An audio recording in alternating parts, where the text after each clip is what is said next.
What in the world? Is that blood? Hey, Dennis, can I get your help in here for a second? What happened? Oh, wow.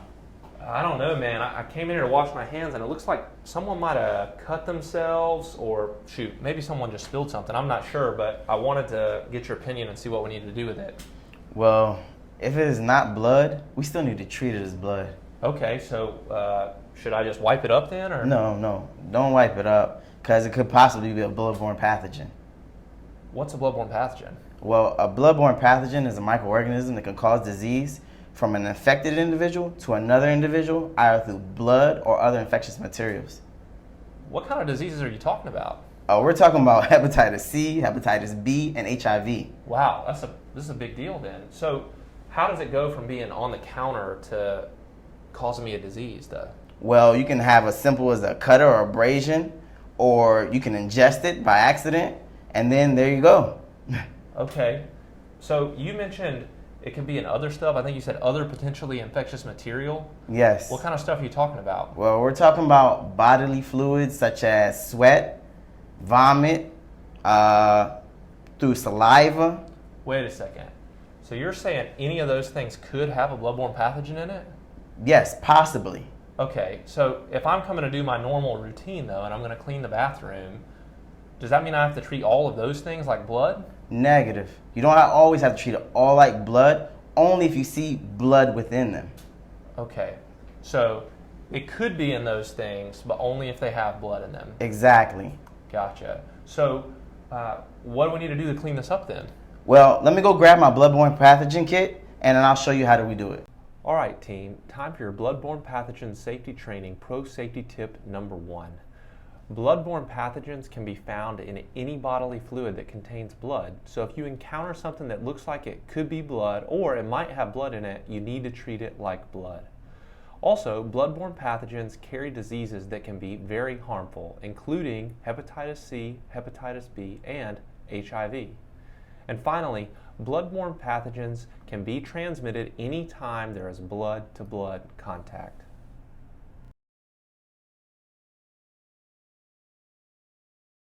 I got everything. All right, what do we need to do to get this thing cleaned up? Well, the first thing we do is quarantine this area to block anything from anybody coming in here to the contaminated area. All right. The second thing we need to do is contact our manager so we know and let them know that we encountered a blood spill. Gotcha. And then the last thing we do is we need to clean this thing up and with this bloodborne pathogen kit. Okay, what's that symbol you were pointing to? Well, this is a biohazard symbol. So what that does is to let people know that after we're done cleaning this, that we need to put this in a hazardous materials waste bag, and so that all contaminants are concealed, and people know that this is a dangerous substance in this bag. Gotcha. All right, Dennis, what are we doing on the floor? Well, first off, we want to make sure we're a good distance away. Therefore, we don't get any contaminant on the PPE. What's in this box, because right now it's sterile. Okay. All right. So let's get in there and show me how to use this thing. Yeah. So let me break open this kit and show you these supplies that are in here. Now, I heard you say break it open. So what happens if this kit's already been opened? Well, if it's already been opened, then we need to take precautions and get another kit. Because Okay. what happens is then this could potentially be contaminated already. Okay. So we need to be using a new kit. Sterile. Okay. Got to make sure it's sterile. Correct. Gotcha. So here we have a mask. Okay. We have a little shovel or dustpan, as I would call it. It's for if we ever have vomit spills as such, which has potential blood in it or blood in it. So pretty much what you would do is use this as a scooper to scoop it up once it's dried up using Vomit X. Okay. Okay. This being the stuff you would pour on the vomit, letting it have a dwell time of 2 minutes for it to dry up the vomit. Our booties. So this goes on the bottom of your shoes, around your shoes. You can actually put them over top of your shoes. I can see that would be really important if the spill were on the floor. Exactly. Okay. Then we have a pair of gloves. And look at this. We got a biohazard bag.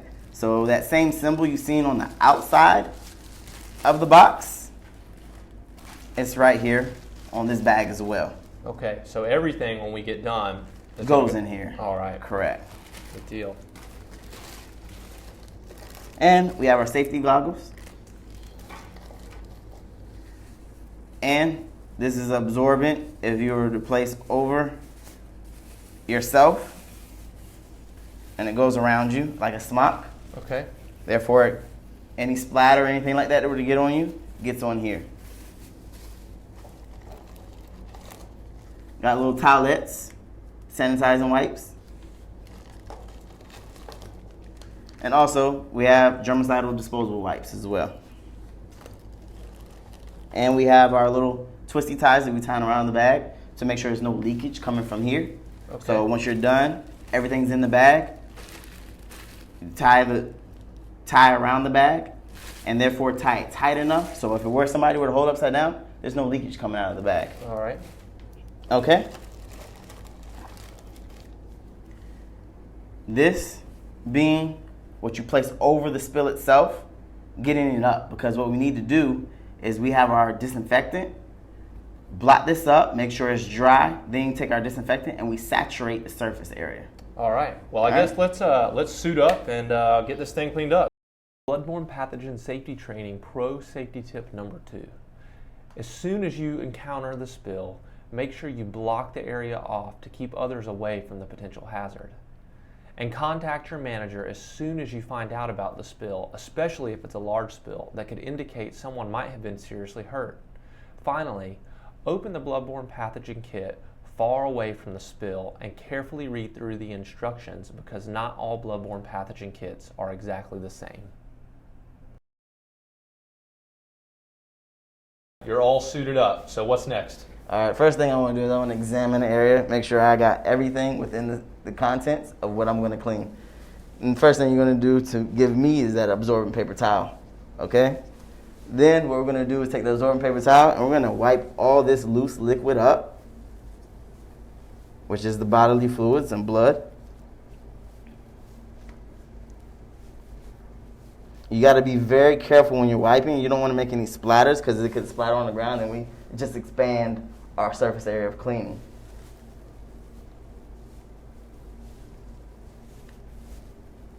Okay, and then you put the contents in the red biohazard bag. And next you're going to hand me the germicidal wipes. So here, you need to let sit for 2 minutes, saturate the area, or until air dry, okay?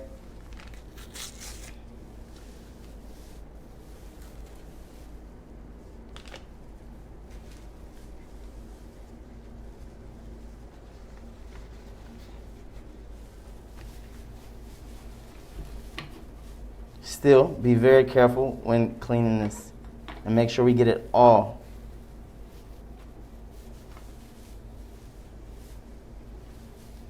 This will disinfect any hepatitis B or potential common illnesses.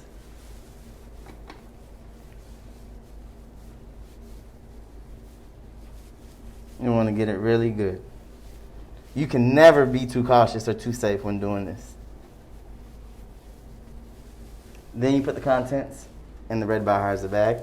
All right, now we're going to let it sit for 2 minutes or until it air dries. Correct. All right, so it's been 2 minutes. Now what? Now you're going to hand me those moist towelettes right there.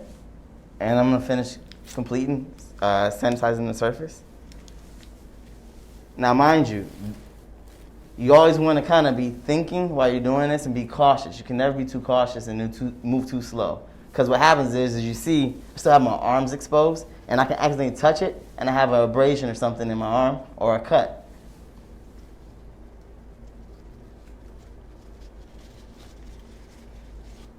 So now, I'm just going to wipe the surface as before.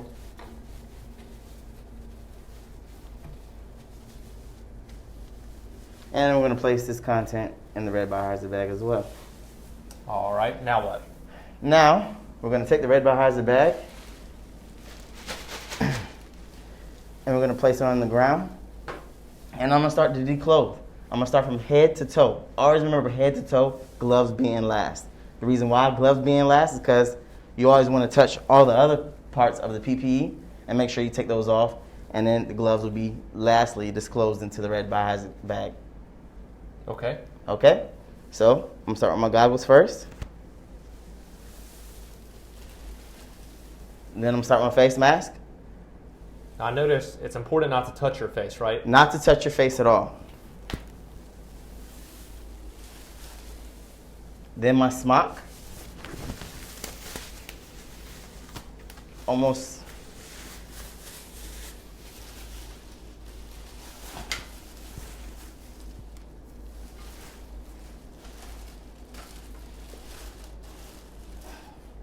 And then my booties.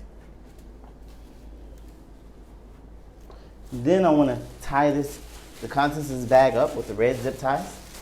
Thank you. And we want to make sure this is tightly sealed. The reason being, we don't want any leaks or blood coming out of the bag. So we want to make sure that we really get this really tight.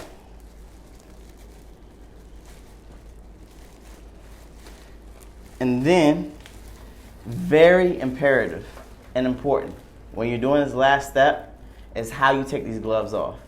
Okay? So you're going to take the first glove, inside out,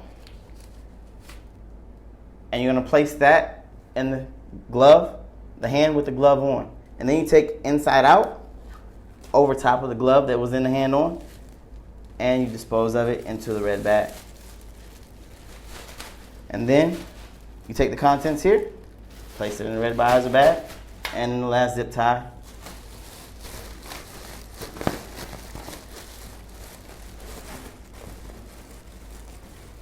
being as such. All right, very good. So now what are we going to do with that bag?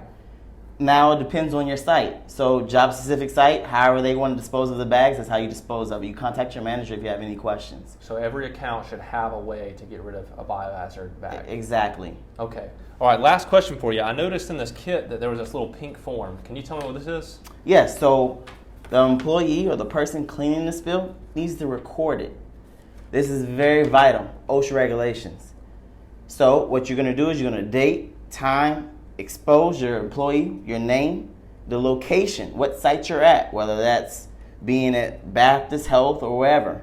Sources exposure, whether that's blood or what was exposed, whatever that might be. And then the type of spill, whether it's blood, vomit, urine, feces, or other.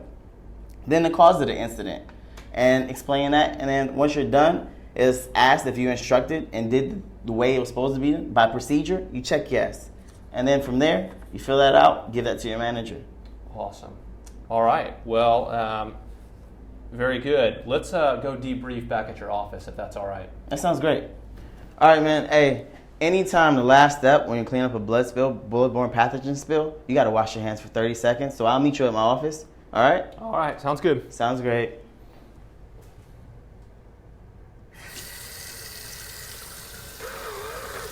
So, in this video, as you've been aware, Halston was not wearing the proper PPE, but if it was real blood, which it wasn't, it was ketchup, and somebody is accommodating you when you're cleaning a bloodborne pathogen spill, make sure they're wearing the proper PPE. Also, all bloodborne pathogen kits are not the same. So, you might have a different one at your site. If you do, make sure you follow the procedures with what is in that box. And also, going forward, just want to make sure if you don't have a bloodborne pathogen kit, make sure you contact your manager so we can get you one there immediately. Time for bloodborne pathogen safety training, pro safety tip number 3. Use extreme caution when you put on your personal protective equipment that's in the bloodborne pathogen kit, and make sure you put on everything that is included. Follow the steps in the bloodborne pathogen kit exactly to clean up the spill, paying extra special attention to the time that's needed to kill the potential hazardous material. Move carefully and slowly when removing the personal protective equipment, and always remove your gloves last.